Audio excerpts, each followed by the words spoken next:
Now the graph between intensity and phase difference, I5 graph. Now let us see. So interference pattern on the screen, that is the alternate bright and dark bands are appeared. So this is the central maximum, central bright, zero order maximum, that is formed at bisector. So that is bisector of S1 and S2. Here at point C, we are getting the zero order maximum. The next, first order maximum, second order maximum, third order maximum. Similarly, on the other side, first order, second order, third order maximum. So between two successive maxima, so there will be minima. First minimum dark, second minimum, second dark, third dark. So similarly, first dark, second dark, third dark. Okay. So those are, we can see, so concentric circular pattern, that this is zero order maximum, then this is first order. So on both the sides we can see this is first, second, third. So first order minimum, first order minimum, second, like that. So this is the center maximum, that is zero order maximum. Okay, this is first order minimum. Of course, this is first order maximum, second order maximum, third order maximum, zero order maximum. This is zero order maximum. First order maximum, second order maximum, third order maximum, minimum, first order, second order, third order, like this. Now, so I5 graph, this is I, intensity on one axis, that is say x axis or y axis as you wish. This is say y axis. So system, coordinate system is rotated like this. This is say y axis, this is say x axis. Okay. Now, here at 0, phase difference is 0. For phase difference 0, what is the intensity? That is the maximum intensity is obtained. So intensity will be maximum over here. What is intensity here? I max. In this case, coherent light waves are equal intensities I0 and I0, which is giving 4 I0 here in this case, maximum intensity. Next, when you are going for pi odd multiple, then it is a minimum, it is touching with this axis, therefore intensity will be minimum. Again at 2 pi, even multiple of pi, that is 2 pi phase difference, then again it is becomes maximum 4 I0, again 0, 4 I0, 0, like that. Another side 0, 4 I0, 0, 4 I0. So all the maximas having same intensity already. So I was given there. So all the maximas for phase angles, phase difference, maxima condition is phase difference phi is equal to 2 pi, 4 pi, 6 pi, 8 pi, all are even multiple, that is 2 pi, 4 pi, 6 pi, 8 pi. For all these values we are getting the maximum, and minimum is pi, 3 pi, 5 pi. For these values we are getting a minimum, and here it is giving maximum intensity. All the bright bands will give the intensity same, that is 4 I0. So all the maximas will have the same intensity 4 I0. All the minimums will have the same intensity 0. In this case, if two coherent light waves having the same intensity I0 and I0, that becomes 0. Otherwise, suppose coherent light waves are having intensities I1 and I2, so maximum intensity you can get here all the peaks at same level. Therefore, I max equal to root I1 plus root I2 whole square, it is maximum. And here minimum is equal to root over I1 minus root I2 whole square, and this is the average value, a middle point. And from minimum to maximum, what is the total gap? 4 root I1 I2. So here calculated 4 root I1 I2. So this is exactly midpoint. Therefore this is 2 root I1 I2. This is 2 root I1 I2. So this is the average value. So this is the I5 graph. So all the peaks of I5 graph are on the same level, same heights. Therefore they are showing the intensity that is same for all the maximum, all the bright bands intensity will be same. So that is showing by all the peaks which are at same level. so in I5 graph, and remaining peaks they are touching with other axis where the intensity giving minimum, so here intensity giving maximum. This is I5 graph of, so this is interference pattern. So here once again alternate bright and dark bands appear on the screen. So this is total interference phenomena. Now let us go for next point, finding the fringe width. So already we decided that by the mathematical treatment of IDSE, so there all the bright bands will have the same intensity, all the dark bands will have the same intensity. If intensity of coherent light waves are I0 and I0, and minimum intensity becomes 0, maximum intensity 4I0. For all the bright bands will have the same intensity, that is 4I0, and for all the dark bands, so each dark band will have the intensity 0, and each bright band will have the intensity 4I0. So that is over, first point. And the second point, all the bright bands will have the same thickness. So this is a doubt. All the dark bands will have the same thickness. Or bright and dark bands, their thickness, their band thickness are compared, they are equal or different. So let us verify by taking the conditions, that is from fringe width. From fringe width. Fringe width is represented by beta.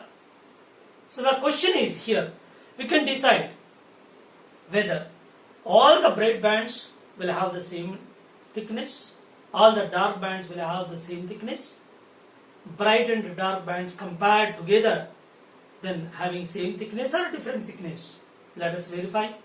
And one more point, here at point P on the screen, whether the intensity is maximum or the intensity is minimum, which can be decided once you know the path difference between the two coherent light waves which are arriving at point P on the screen.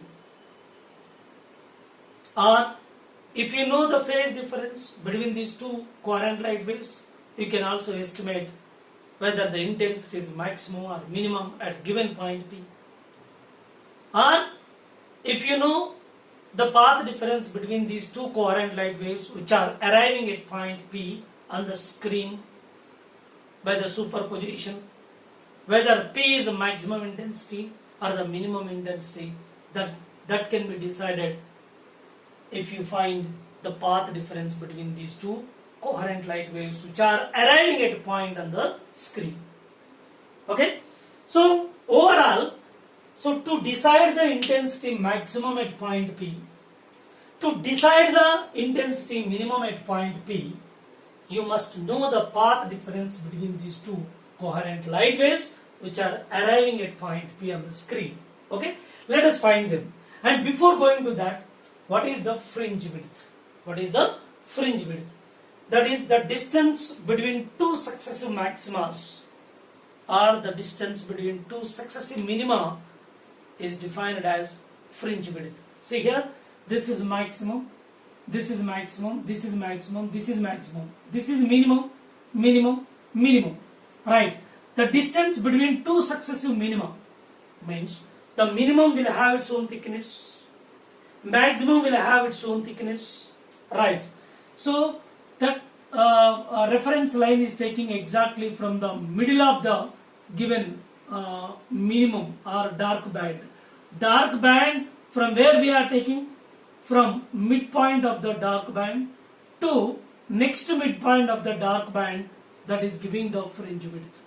So that is distance between the two successive dark bands, means from center of the dark band to next successive center of the dark band, which is giving the fringe width. Or from center of the bright band to the next or successive bright band, from its center to center between two successive bright bands, that is giving the fringe width beta. Okay, let us find the fringe width, whether these two are equal or different. So once you go for the intensity, so that is giving the maximum at point P or minimum at point P once you know the path difference.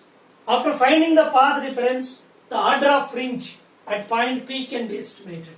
Which order of fringe is obtained on the screen. Let us go for the point. See, condition for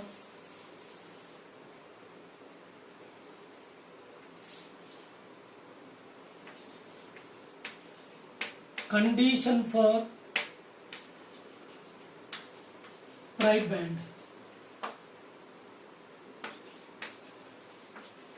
Condition for bright band.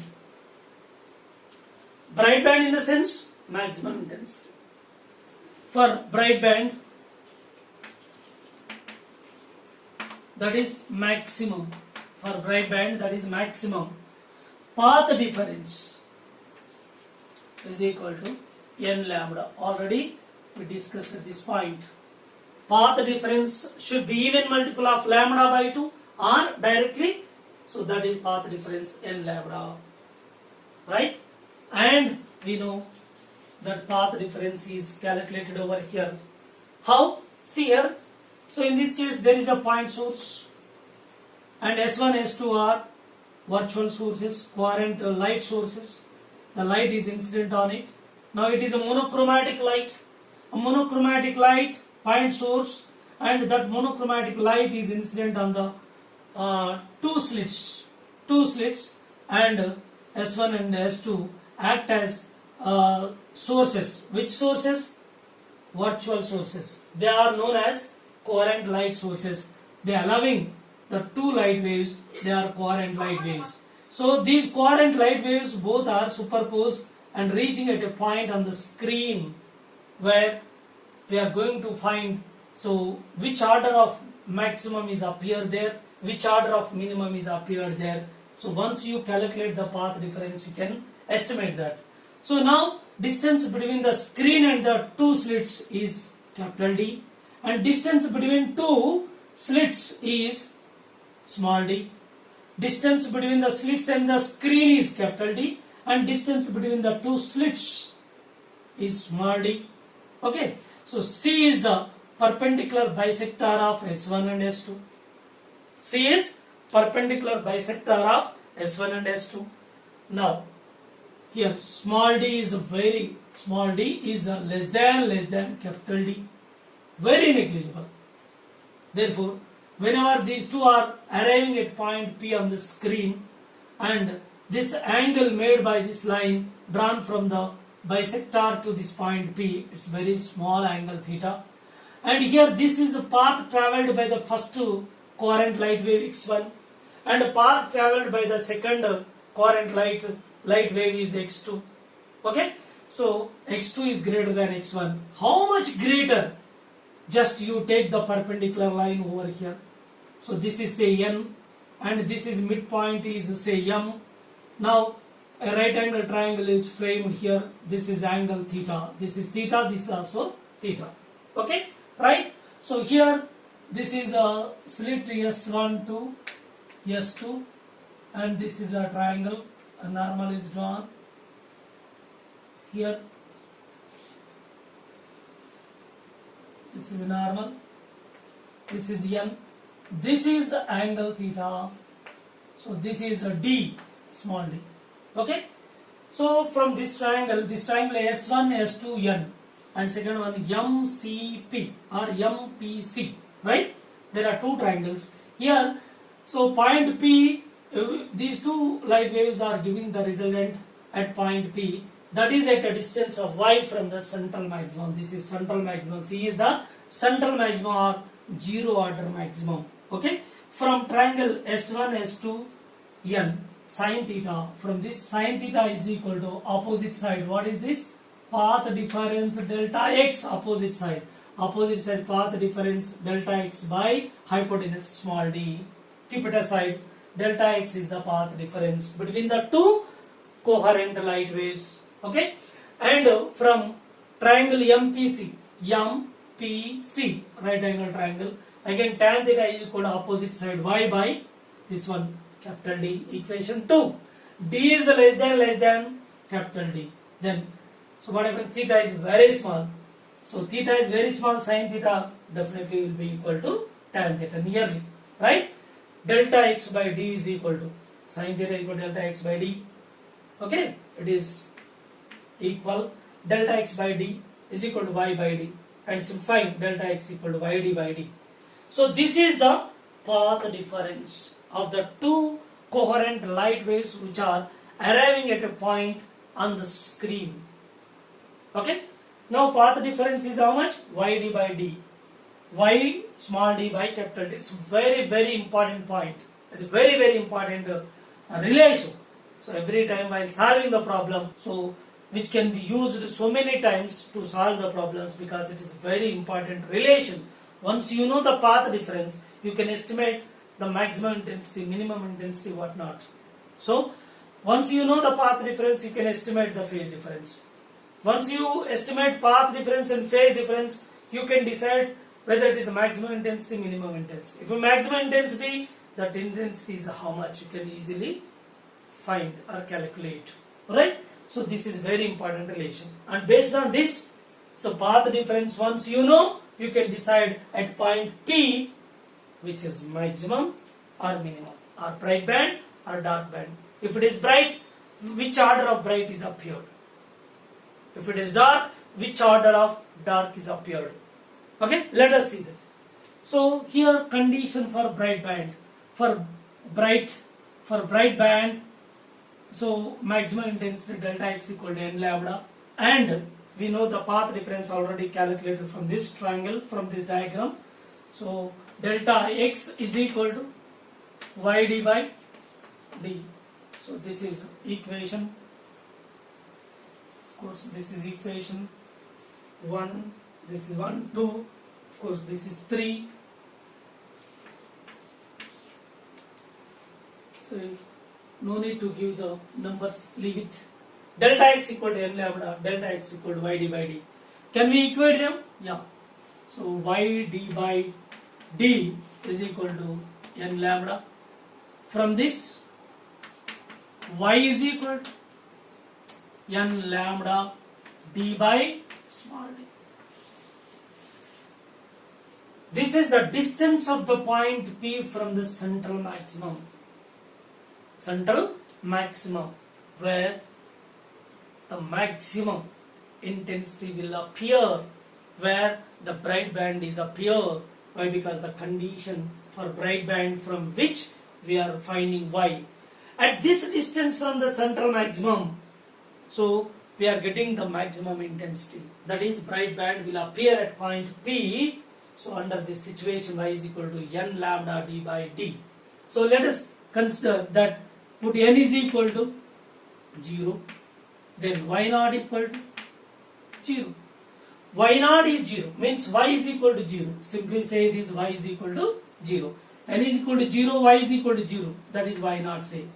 So y naught 0 means, so this point will be at point C, that is perpendicular bisector, where 0 maximum, 0 order maximum, central maximum, 0 order maximum, maxima occur. 0 order maxima occur, or 0 order maxima is presented. Okay, n is equal to 1, y1 is equal to how much? N equal to put 1 lambda d by first maximum occur. First maximum, n is equal to 2, y2 is equal to 2 lambda d by t. Second maxima occur, n is equal to 3, that is y3 is equal to 3 lambda d by d. So third maxima occur. So these are all the order of maxima. So when n is equal to, put n equal to 0, y is equal to 0. Says y 0 means P will be at point C, that is perpendicular bisector of S1 and S2, where C is called central maximum. C is central maximum. C is central maximum. So that is called zero order maximum will occur. So whenever n is equal to 0, n is equal to 1 first order maximum, n is equal to 2 second order maximum.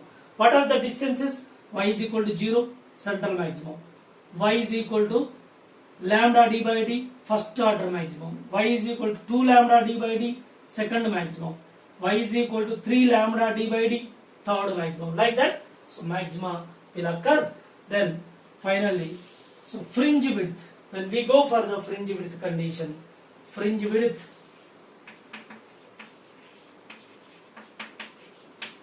beta equal to, already definition is given, the difference between two successive maximas. So this is central maximum, first maximum, second maximum, third maximum. So you take any two successive maximas, distance between them is fringe width. See here, if you take any one, suppose if I consider these two, y2 minus y1, 2 lambda d by d minus lambda d by d, you will get fringe width beta equal to lambda d by d. This is the fringe width. This is fringe width. When we consider the condition for bright band, all the bright bands are appeared at point P. So when putting n is equal to 0, 0 order maximum, that is at C, and the next to y1 is equal to lambda d by d, where so first order maximum, y is equal to 2 lambda d by d second order maximum, y is equal to 3 lambda d by d third order maximum. So if you take the distance between any two successive maxima, you will get a fringe width, that is lambda d by d. And go for another condition, which is condition for dark band. Let us see that condition for dark band. Okay. Now the condition for dark band. Yeah, for dark band, that is for minimum, path difference is odd multiple of lambda by 2. Yes. So already we calculated path difference, that delta x equal to y d by d from here. Here these two are equating, then you will get y is equal to 2n minus 1 into lambda d by 2d, where n is equal to 1 comma 2 comma 3 and so on. So these are the dark bands. Dark bands values n value taking order of fringes, first order, second order, third. There is no zero order minimum. There is only zero order maximum that will be formed at the center, that is bisector, that is S1 and S2 are the virtual sources. So that is perpendicular bisector of S1 S2, where at point C, that is zero order maximum appear. Now, so here n is equal to 1, so y1 is equal to lambda d by 2d. Yes, first order minimum, that is first minimum occur at a distance of lambda d by 2d from central maximum. Okay. Suppose at point P all the maximas are appeared, then at what distances from point C? So all the minima appeared at point P from central maximum. So this is n is equal to 1, first order is lambda d by 2d distance from central maximum, and second order minimum at a distance of 3 lambda d by 2d, and the third minimum 5 lambda d by 2d from central maximum. So these are the first minimum occur, second minimum for this distance, and for this distance, so third minimum occur. So distance between any two successive minima, you will get fringe width according to definition. Fringe width equal to, you take any successive minima, y3 minus y2, you are getting lambda d by d. So here distance between two successive maxima, you are getting the fringe width lambda d by d, and distance between two successive minima is also giving lambda d by d. So from these two results, finally concluded that all the bright bands will have the same thickness, and all the dark bands will have the same thickness. Bright and dark band, bright band and dark band, these are also having the same thickness. Means all the bright and dark bands will have the same thickness, identical thickness. Okay, so this is finally concluded by the fringe widths, right? Once you see here fringe width, so these two are the successive maxima. You consider from exactly middle of the band will have the thickness, certain thickness. Therefore, from center to the center of two successive maxima, which is giving fringe width, and from center to center of two successive minima will give the fringe width, beta. So this is all about the mathematical treatment of YDSE, how the maximum intensity and how much maximum intensity is there for bright band. So what is the minimum intensity for dark band, and what is the size thickness of the bright band, what is the thickness of dark band. So all the points are covered in YDSE by mathematical treatment. Okay, so next we go for another concept.